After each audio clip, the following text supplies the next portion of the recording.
Haleluya. Puji Tuhan. Kita berjumpa kembali di dalam kasih dari Tuhan Yesus Kristus. Dan kami berharap semua dalam keadaan baik-baik. Dan pada kesempatan ini saya langsung on the spot di tempat narasumber. Dan akan menceritakan bagaimana perjalanan imannya. Dan ibu narasumber pada kesempatan ini adalah orang yang mempunyai pengalaman yang luar biasa di dalam Tuhan, karena beliau dari latar belakang seorang yang antikris, artinya imannya berbeda dengan orang yang percaya kepada Tuhan Yesus. Bahkan ibu ini di dalam perjalanan imannya, beliau ini termasuk kelompok garis keras, ya, artinya kelompok yang sangat menentang, sangat membenci, yaitu Tuhan Yesus. Tetapi bagaimana beliau bisa mengenal Tuhan, kita akan dengarkan langsung, beliau akan menceritakan kepada kita.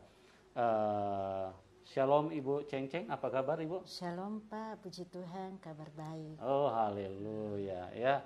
Saya ada di tempat yang sangat spesial karena beliau akan menceritakan bagaimana hebatnya kuasa Tuhan yang telah dinyatakan kepada Ibu Ceng-Ceng. Ya, Ibu, terima kasih atas waktunya sudah mau berbagi kepada kita. Dan pada kesempatan ini Ibu bisa ceritakan bagaimana dulu. Ibu kan dari latar belakang Muslim, ya? Iya, betul. Ya, nah, bagaimana perjalanan Ibu di Muslim dulu? Seperti apa, Bu? Kegiatan-kegiatan yang Ibu lakukan? Oh, waktu saya di Muslim dulu, sebelum percaya Tuhan Yesus, kegiatan saya itu boleh dikata wanita karir, ya. Iya. Ya. Mengajar, berdagang, ada usaha kafe, berdagang, ada beberapa kios setiap pasar di Kabupaten Luwu Selatan. Ya, setiap pasar ada, kalau tidak salah ada 7 waktu itu. Saya mengajar juga, mengajar di SMK Belopa.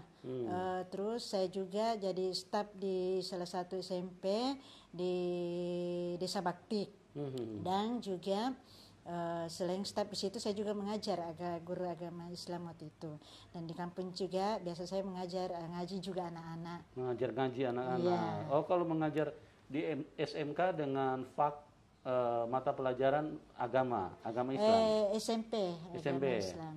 Iya. Pelajaran agama Islam. Iya, Oke. Terus bagaimana perjalanan iman Ibu? Kegiatan apa lagi yang Ibu lakukan? Waktu di Muslim, ya? Ya, ada kegiatan-kegiatan kami biasa itu istilahnya ada pesantren kilat. Terus ada ya kegiatan-kegiatan rohani lah, ada beberapa. Ajarkan juga kami sangat benci orang Kristen, tidak boleh bergaul. Tidak boleh bergaul sama orang Kristen. Terus kami menganggap orang Kristen itu najis. Oh. Kami paling benci. Paling benci sama orang Kristen. Iya. Itu karena didoktrin atau karena muncul sendiri di dalam hati?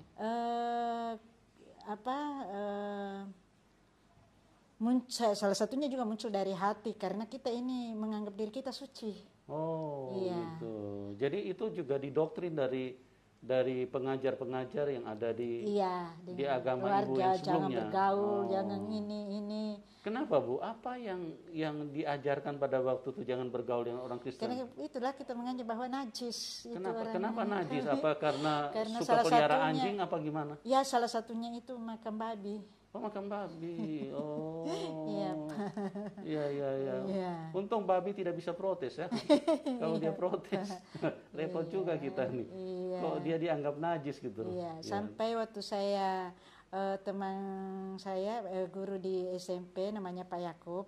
Kalau dekat-dekat saya paling tidak suka. Terus Alkitabnya saya banting. Oh, Pak Yakub itu Kristen rupanya. Iya.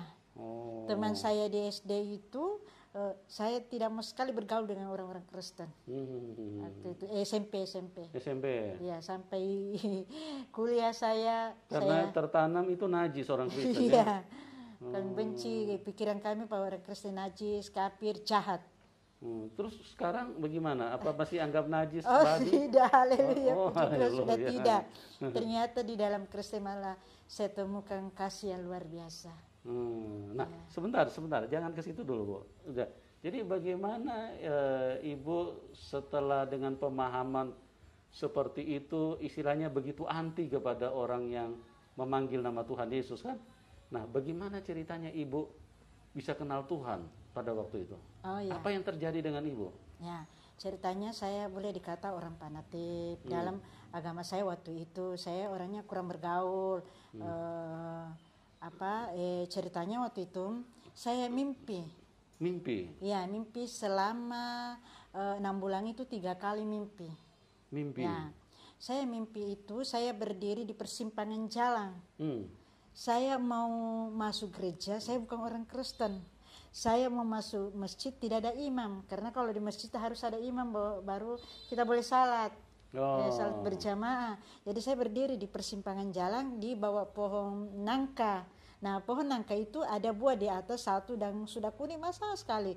Orang gereja bilang, kalau saya lagi duduk lewat orang gereja, dia bilang begini, bagus sekali nih buah ini. Siapa yang kira-kira nanti yang dapat ini?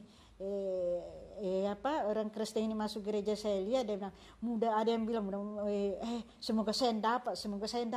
Hati saya, kenapa sih buah ini orang mau rebutan ambil.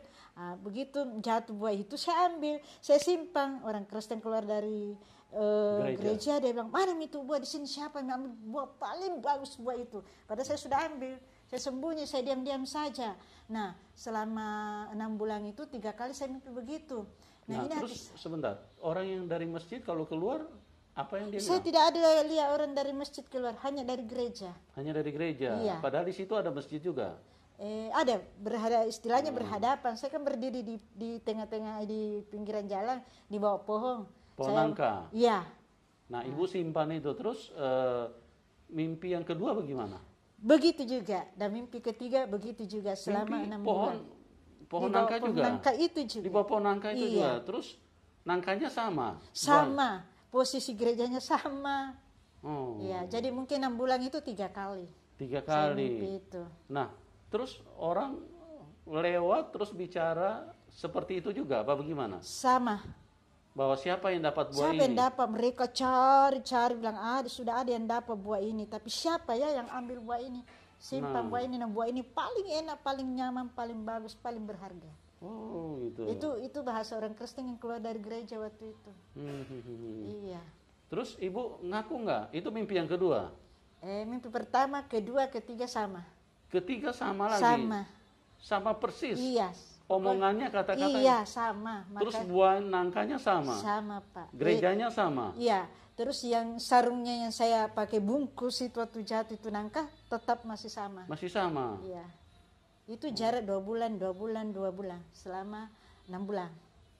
Oh, luar biasa. Terus bagaimana Ibu pada waktu mendengar orang bertanya, siapa yang mengambil nangka ini? Saya diam saja karena saya takut diambil mereka. Oh. Iya. Ibu diam saja? Pokoknya saya diam saja, saya tidak mau ngomong karena takutnya nanti saya mau bilang saya yang ambil, saya simpan, orang-orang yang dari gereja itu ambil. Jadi saya simpan saja. Ibu simpan saja? Iya, saya simpan. Jadi tidak ada yang tahu? Tidak ada yang tahu ceritanya dalam mimpi itu. Bagaimana kejadiannya terus selanjutnya? Sesudah itu saya berpikir, kenapa saya selalu mimpi gereja sedangkan saya ini bukan orang Kristen. Saya penasaran ada apa ini. Itu padahal hati saya ini sangat benci loh. Saya tidak suka orang Kristen gitu. Nah, singkat cerita, suatu hari saya ke Kalimantan. Ya, Kalimantan itu dengan suatu acara gitu. Nah, kami nginap di salah satu penginapan di Kalimantan, rumah, tapi kita sewa itu penginapan lah. Yeah. Ada berapa teman. Penginapan itu baku samping dengan Taman Makam Pahlawan. Tapi dengan teman-teman, termasuk dengan suami saya. Ya, termasuk dengan suami saya. Suami saya memang waktu itu istilahnya kami sama-sama aliran dulu, istilahnya agama Islam dulu. Ya, akhirnya tapi saat itu dia kembali. Saya masih pertahankan saya punya keyakinan karena saya istilahnya ini tidak suka orang Kristen. Nah, waktu itu ada acara Kalimantan, kami semua sama ke sana. Suami saya bilang begini, ayo kita ke gereja. Saya bilang begini, saya tidak mau, saya bukan orang Kristen, saya tidak mau dikristenkan. Saya begini, masuk gereja bukan langsung masuk Kristen. Ya. Kau bilang toh kalau biasa mimpi, ayo pergilah orang gereja orang Kristen beribadah, bagaimana caranya? Nah, saya bilang saya tidak mau, tapi saya lihat ini di samping saya orang Taman Makam Pahlawan, kuburan semua, saya takut juga tinggal. Jadi saya bilang begini, bagaimana caranya? Saya tidak ada baju lengan pendek. Saya ini model bajuku daster semua dengan kerudung besar. Pakai kerudung? Iya, kerudung besar. Saya bilang begini, buka saja, itu saja baju daster mau kau pakai. Saya bilang, malu-malu kak, itu ya malu-malu kak. Dia bilang, tidak, pokoknya ayo sini kalau kau mau lihat, tidak ada cukup. Saya pikir, betul juga, tidak ada keluarga aku lihat saya. Ya, singkat cerita, sampai di tempat ibadah, dulu saya kan biasa juga pergi ceramah ke masjid. Jadi sebentar, ceritanya suami ibu ini dulunya Kristen. Kawin sama ibu. Ya, tapi kita ibu Islam kan? Ya, tapi Islam luar biasa. Ini karena istilahnya termasuk orang yang tangguh di dalam iman, ya. Jadi di dalam iman ibu ini yang sebelumnya dia berhasil membuat suaminya ikut dia. Dia berhasil membuat suaminya takluk karena ibu ini sangat fanatik dengan agamanya. Nah, bagaimana cerita selanjutnya? Datang ke gereja terus? Ya. Tapi puji Tuhan suami saya lebih duluan kembali. Lebih duluan kembali? Ya, kembali ke agamanya, ceritanya ke Kristen. Ya.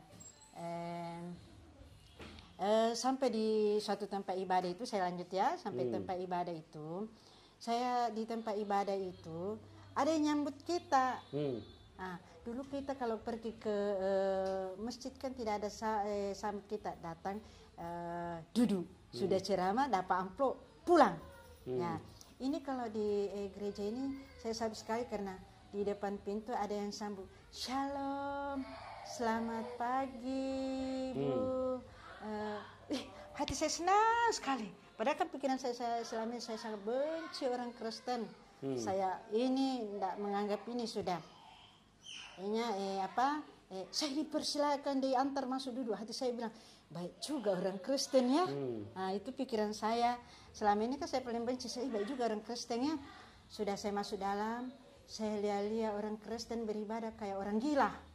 Ya, kenapa Bu? Sudah tepuk tangan, menangis, sukacita lagi, tepuk tangan lagi. Jadi saya pikir begini, orang Kristen ini orang gila ya, cara ibadahnya. Ya sudah, singkat cerita masuk firman Tuhan. Pendeta itu berkata, asal kusen tujuannya, ada khotbah yang firman Tuhan, ada perempuan perdarahan 12 tahun, dia berkata, asal kusen tujuannya aku pasti sembuh. Amen. Dalam hati saya, benarkah itu? Ya. Singkat cerita, saya kembali ke Palopo. Firman itu sudah tertanam di hati saya, karena di Palopo itu saya ada usaha buka kafe juga. Selain mengajar, saya ada usaha kafe. Nah, sampai di Palopo itu hati saya sudah mulai dijamah oleh Tuhan. Hati saya, aduh gimana ya, saya mau pergi gereja, saya takut ketahuan dengan keluarga. Ya, terus saya pikir lagi, gimana caranya ya? Tuhan mengingatkan saya gini, ada caranya. Pagi jangan pergi gereja, tapi sore. Ya, jadi saya pergi gereja kalau pagi. Jadi ceritanya keluar dari tempat kafe saya, usaha saya pergi belanja ceritanya. Saya masuk gereja buka kerudung. Ya, masuk gereja buka kerudung, keluar gereja pasang lagi. Ya, sekitar 3 kali itu saya lakukan baru ketahuan. Itu ceritanya ibu masih di Kalimantan apa? Sudah kembali ke Palopo. Oh, sudah kembali ke Palopo. Ya, kan ada usaha kafe saya. Usaha kafe. Ya, di sana di Palopo. Tapi hati senang saya sudah mulai terganggu dengan firman Tuhan itu. Yang dikatakan Bapak Pendeta waktu itu khotbah, dia berkata ada perempuan perdarahan 12 tahun, dia berkata asal kusentuh banyak, aku akan sembuh. Aku akan sembuh. Sudah habis harta bendanya, ceritanya berubah. Nah, apa yang membuat Tuhan. Ibu tersentuh dengan ayat itu? Membuat saya gini, benar nggak itu? Apa betul? Iya. Apa betul seperti itu? Apa betul itu? Tuhan tolong, Yesus tolong, Tuhan Yesus tolong. Ya, kan waktu itu masih asing, saya punya mulut sebut Yesus, Tuhan Yesus. Ya masih asing. Jadi saya kembali ke Palopo, terganggu dengan pikiran itu. Saya rindu mau ke gereja, rindu. Dulu saya tidak tahu kalau ada aliran Pentakosta, Protestan, Katolik, saya tidak tahu. Jadi saya masuk gereja, yang penting ada tanda salib masuk saja. Iya, pokoknya ada tanda salib saya masuk saja. Ya. Nah, singkat cerita saya keluar dari gereja, ada yang lihat. Nah, saya kembali ke rumah saya. Kan sore menjelang malam itu ibadahnya sore ke malam. Nah habis maghrib gitu tiba di tempat usaha saya, di kafe saya, di rumah saya, datanglah kakak saya. Nah, kakak saya tapi itu Tuhan luar biasa ya menolong saya. Dia kakak saya datang di pintu depan, ada pintu di belakang Tuhan siapkan. Untuk keluar? Iya, untuk saya mulai lari ceritanya ini. Nah saya waktu itu hamil 8 bulan. Ya, jadi saya hanya pakai baju daster saja, hamil 8 bulan. Ya, saya tidak tahu kalau mau lari, jadi uang cuma sedikit di kantong, sisa-sisa belanja tadi untuk isi KP. Jadi sudah datanglah kakak saya dari depan itu, keluarga saya membawa, saya tidak tahu apa dia bawa itu, parang kah, apakah kayu kah, cuma saya dengar keras diketok situ, ya. Dengan suara yang keras marah apa, saya larilah di pintu belakang. Mulai saat itu saya tinggalkan segala-galanya. Iya. Jadi saya tidak tahu itu Tuhan menuntun saya masuk ke jam 8, hampir jam 8 itu. Saya menuntun saya bingung mau kemana, tapi kayaknya kakiku diarahkan ke terminal Kota Palopo dan ada bis tinggal satu di situ di Kota Palopo. Saya naik saja. Pokoknya saya pikir apa, saya naik saja, hanya satu baju di badan dalam keadaan hamil 8 bulan. Sama suami apa sendiri? Sendiri. Suami waktu itu, suami kan sudah kembali jadi Kristen tapi belum bertobat sungguh-sungguh. Masih mengembara karena dia atlet catur. Mengembara dari provinsi ke provinsi, jadi rumah saya seperti rumah makan atau hotel saja dulu. Ya ceritanya. Ya. Jadi, tapi puji Tuhan saya lebih dulu melayani daripada suami saya, walaupun dia duluan Kristen. Iya. Sampai sudah saya ikut dengan mobil itu. Sampai di Makassar ini, sampai di kota Makassar ini, saya bingung mau kemana. Ya, tidak mungkin saya mencari keluarga, saya takut. Ya. Jadi pakaian saya ini hanya satu. Saya duduk Tuhan, kalau perempuan itu Tuhan tolong saya juga. Saya masih asing sebut nama Tuhan Yesus, belum terbiasa. Akhirnya Roh Kudus bilang begini, sekarang Roh Kudus, dulu saya belum tahu itu Roh Kudus ya. Ada suara bilang gini, kamu pergi ke Minasaupa, ada temanmu di sana kos. Saya pergi, ternyata saya datang di situ rumah kos itu, sudah tidak ada teman, cuma tinggal yang punya rumah. Dan yang punya rumah ini akan mau berangkat ke Jawa. Jadi saya bilang, Pak boleh saya tinggal sini kos? Boleh. Berapa Pak? Saya kasih 250 ya. Saya bilang, oh iya Pak, suami istri di situ. Saya kasih tanda jadi 50 saja Pak, karena 50 dulu Pak, nanti nyusul karena saya tidak ada uang. Ya, dia bilang iya boleh, tapi saya mau berangkat dalam minggu ini. Oh iya Pak. Puji Tuhan saya tinggal di rumah itu selama 20 bulan dan tidak ada orang masuk kos, orangnya juga tidak kembali-kembali selama 10 bulan itu. Disitulah Tuhan membimbing, menuntun saya, dia langsung membimbing saya membaca Alkitab dari Kejadian sampai Wahyu selama 10 bulan. Nah di situ. Nah singkat cerita, berangkatlah yang punya rumah kan percaya 8 bulan. Jadi tinggal 1 bulan saya mau melahirkan. Nah, jadi saya melahirkan, saya bingung, saya menangis, Tuhan bagaimana ini? Saya tidak ada keluarga, tidak ada uang, tidak ada pakaian, apa? Saya beli cakar 2 lembar. Jadi bajuku cuma 3 lembar saat itu. Nah, saya mau melahirkan. Jadi singkat cerita, tibalah saya waktu mau melahirkan 1 bulan kemudian. Saya ke puskesmas. Sekitar jam 2, jam 3 subuh saya ke puskesmas karena dekat puskesmas dari tempat tinggal saya, jalan-jalan kaki. Nah, singkat cerita sampai sana, di sana saya ada orang keempat yang mau melahirkan datang. Yang ketiganya ini dokter bilang, saya dengar orang yang 3 ini akan dikirim ke rumah sakit besar karena fasilitas di puskesmas ini tidak memungkinkan karena harus mereka dioperasi. Ibu juga kalau sampai siang jam 12 besok sebentar Kang ini subuh sampai jam 12 sebentar siang ibu tidak melahirkan, dikirim juga. Saya tetap ingat itu firman Tuhan dikatakan itu Bapak Pendeta pertama kali saya dengar firman Tuhan. Saja. Perempuan itu berkata, asal jamah saja aku pasti sembuh. Dalam hati saya, kalau perempuan itu Tuhan tolong saya juga. Saya belum sebut nama Tuhan Yesus, Tuhan saja karena masih asing bagi saya menyebut nama itu. Jadi sudah. Itu saya ingat terus itu. Masuk hampir jam 5 kurang 5 menit. Karena di Minasaupa itu puskesmas berdampingan dengan masjid. Ya. Jadi pas mau azan di masjid dia katakan Allahu Akbar, Allahu Akbar. Tiba-tiba Yesus muncul. Ya, muncul. Saya kaget. Tuhan orang Kristen ini ada di hadapan saya ini. Ibu pada saat itu lagi apa? Lagi baring-baring begini Pak. Karena sakit. Dokter lagi di luar, saya di dalam ruangan. Di dalam ruangan seperti kayak begini, saya di sini atau dia dokter sini, saya di kamar itu. Ya, tapi ada hordeng menutup. Tapi ibu lagi tidak tidur kan? Tidak. Cuma baring-baring saja? Iya, baring-baring menahan kesakitan ini. Kayak orang mau melahirkan kan sakit. Oh, iya. Terus dengar suara azan? Azan. Oh. Ya. Sementara Allahu Akbar, Allahu Akbar. Tiba-tiba Tuhan Yesus muncul. Oh. Ya, tapi saya melihat sampai di sini, saya tidak lihat kakinya sampai sepinggul saja. Dia memakai serban merah, bawa tongkat. Dan seumur hidup saya belum pernah saya melihat orang segagah dia, seganteng dia, selembut dia. Iya. Jadi saya kaget. Saya perbaiki model saya ini, mimpi kah ini? Tidak, perasaan saya tidak mimpi ini. Hilang penyakitnya, saya rasa ini saya punya melahirkan. Karena kaget. Lihat, Tuhan orang Kristen ini, saya langsung berkata begitu. Dalam hati saya berkata begini, kan dia tahu, ternyata sampai ke dalam hati kita dia tahu. Betul. Ya, saya bilang, hati saya berkata begini, jangan sampai kalau perempuan itu dia tolong, saya juga pasti dia tolong dalam hati saya. Langsung dia berkata begini, anakku, kalau kau mau mudah melahirkan, percaya saya ikut segala beban maka yang kau pikul.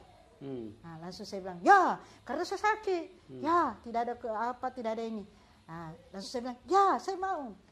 Singkat cerita 15 menit kemudian saya melahirkan dengan normal, tanpa bantuan bidan dan dokter, puji Tuhan. Begitu bunyi itu baik, baru masuk bidan dengan dokter. Jadi bidan sama dokter tidak ada di ruangan? Posisi di luar dari kamar itu. Ada di depan, tapi maksudnya di dalam ruangan itu lagi posisi tidak ada. Jadi Tuhan Yesus yang tumpangkan tangan di kepala saya dengan ada angka 8 di telapak tangannya. Luar biasa sekali. Jadi di sini membuktikan bahwa Tuhan Yesus itu maha kuasa. Dia maha segala-galanya. Pada waktu ibu ini mau melahirkan, dia dalam keadaan sakit yang luar biasa. Dan setelah Tuhan Yesus menampakkan diri, maka ibu ini melahirkan dengan mudah, hanya dalam waktu 15 menit. Dokter dan bidan tidak ada di ruangan itu.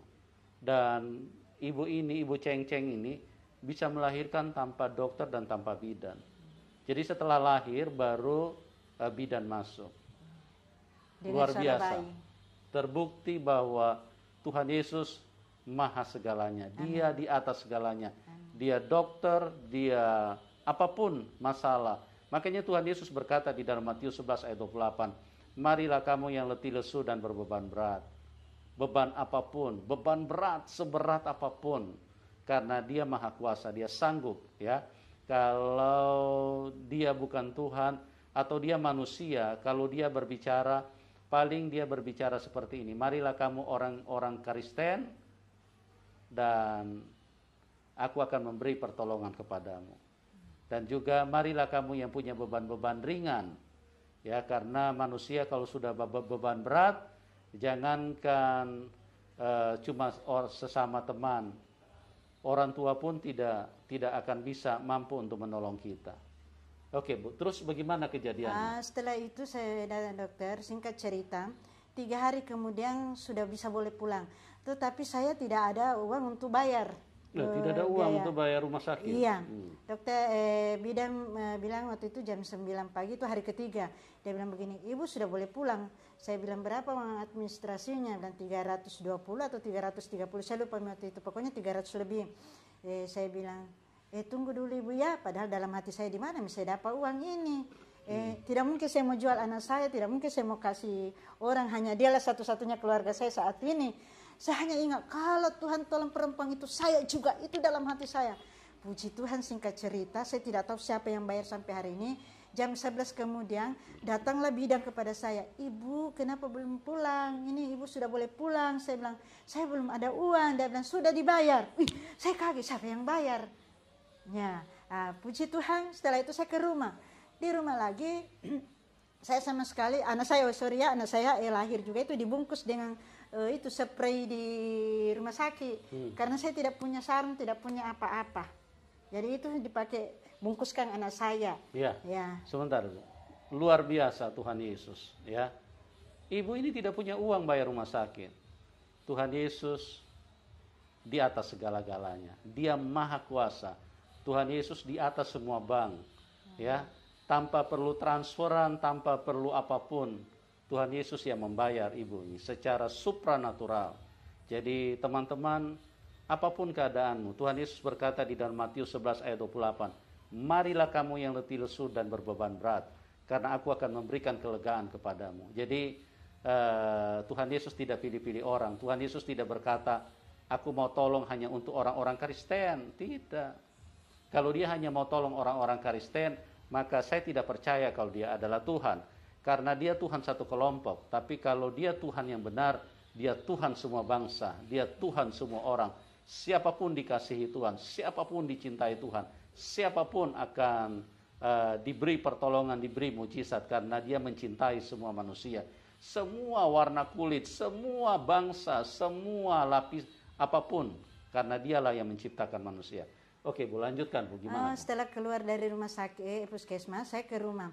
Rumah kan kosong, tidak ada apa-apa, biar saya punya beras 1 biji pun tidak ada. Saya sedih sekali, aduh saya tidak mungkin pergi kerja, saya baru melahirkan, tidak ada jaga anak. Sementara saya lapar sekali. Akhirnya saya ingat sekali kalau Tuhan tolong perempuan itu, saya juga ditolong. Tiba-tiba ada yang ketuk pintu saya, pintu rumah itu. Saya kan belum banyak kenal waktu itu di Minasaupa, saya masih takut-takut juga berkeliaran, jadi belum banyak orang saya kenal, hanya tetangga-tetangga sekitar itu saja.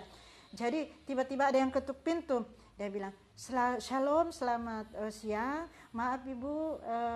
Saya bilang, "Siapa ya?" Dia bilang, "Maaf ibu, mau bertanya." Saya bilang, "Ya." Saya itu lewat jendela, saya tidak berani buka pintu, takut nanti orang suruhan dari kakak saya.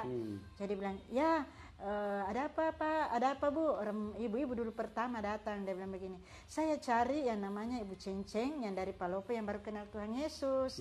Saya bilang, saya tidak langsung bilang saya, karena saya takut juga jangan sampai orang suruhan. Saya bilang, "Kenapa Ibu?" Dia bilang begini, "Saya disuruh Tuhan Yesus bawa beras ini dengan amplop." Saya bilang, "Ya saya sendiri Bu." "Ya puji Tuhan." Dalam hati saya, oh puji Tuhan, ternyata perempuan itu Tuhan tolong saya juga. Semakin iman saya percaya. Akhirnya bulan kedua begitu, laki-laki lagi.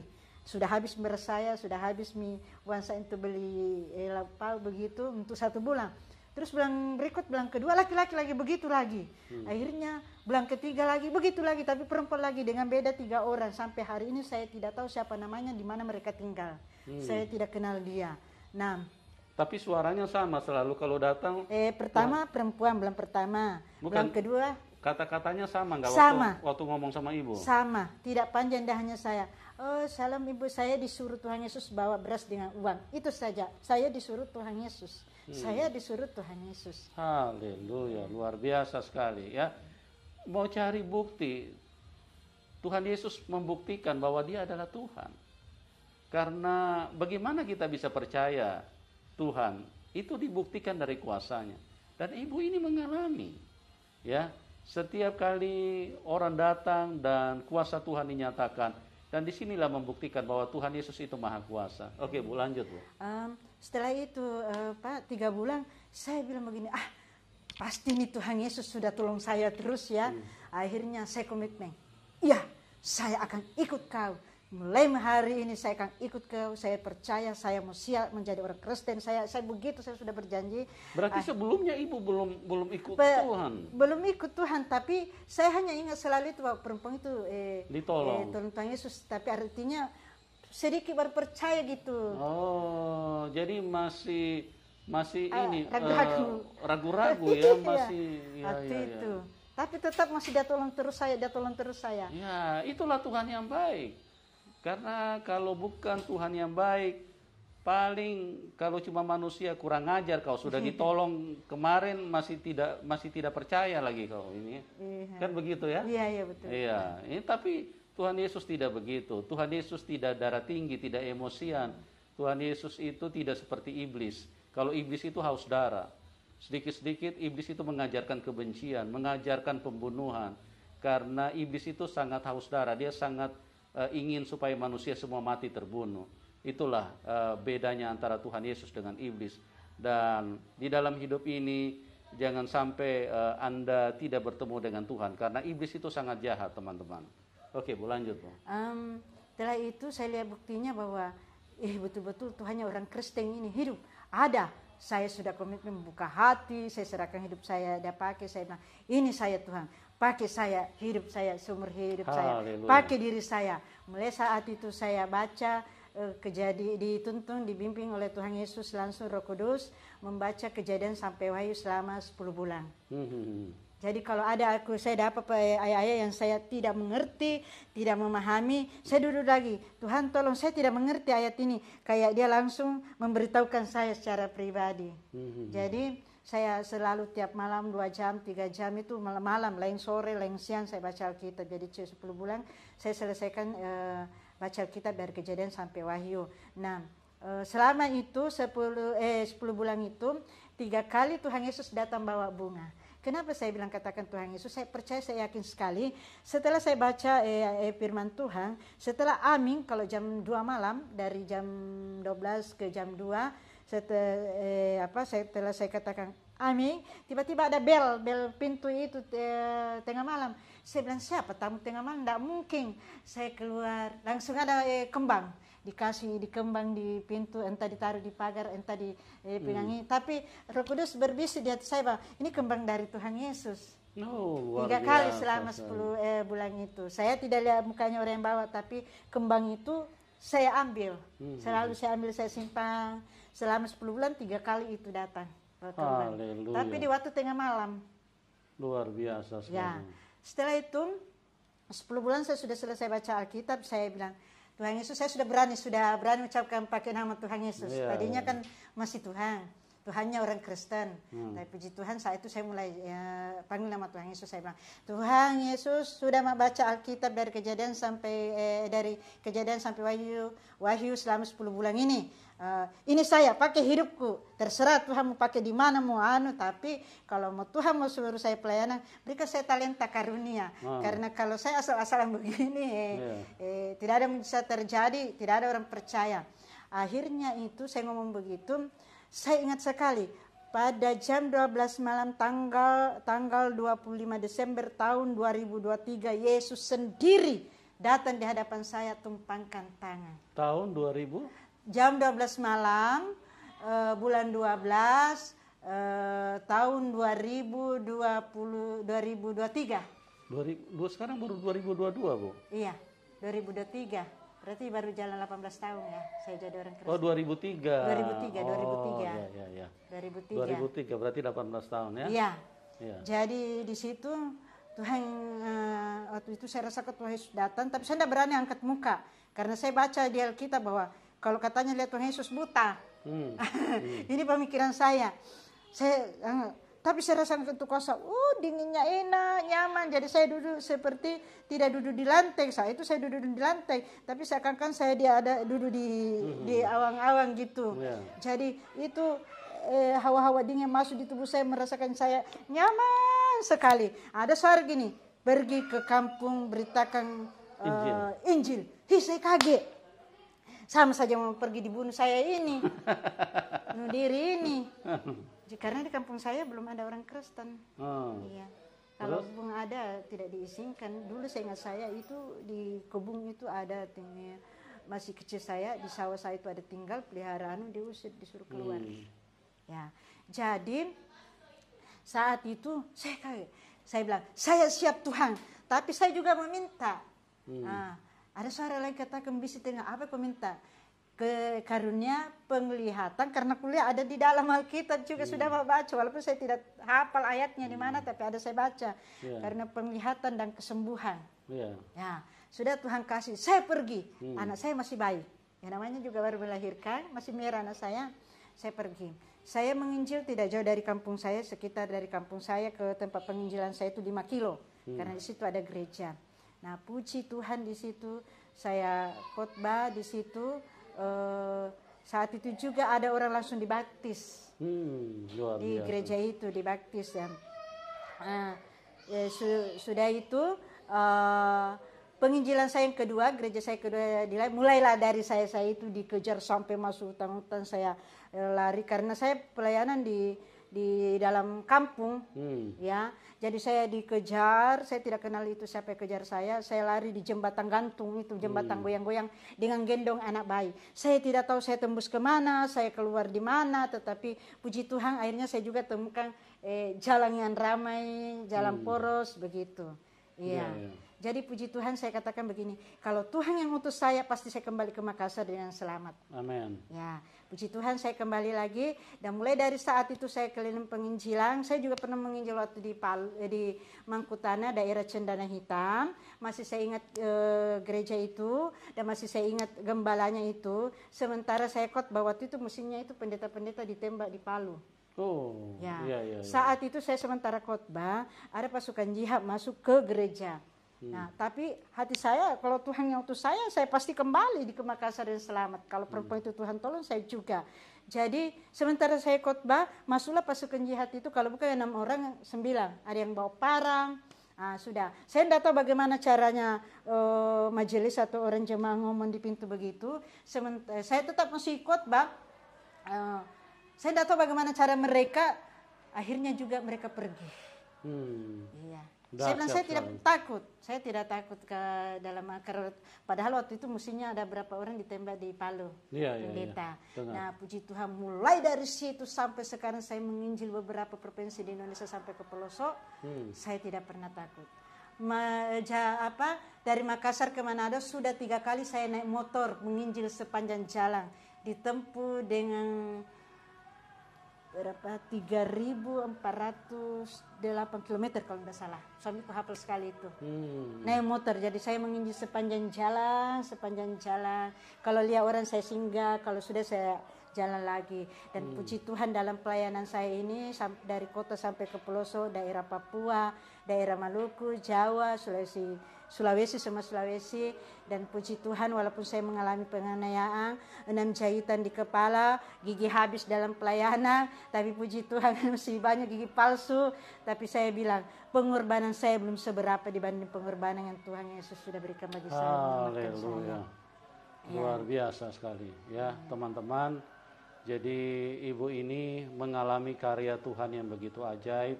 Bahkan ada satu catatan yang menarik, bahwa beliau pernah menginjil dari Sulawesi Selatan sampai Sulawesi Utara dengan menggunakan kendaraan sepeda motor, ya Bu? Iya, Pak.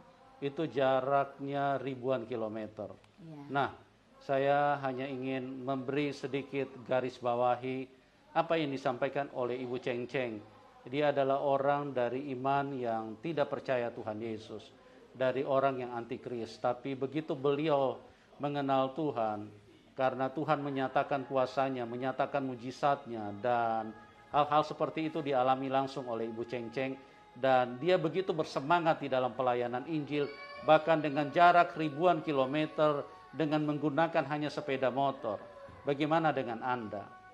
Firman Tuhan berkata di dalam Injil, bahwa orang yang terdahulu akan menjadi terkemudian, dan orang yang terkemudian akan menjadi terdahulu.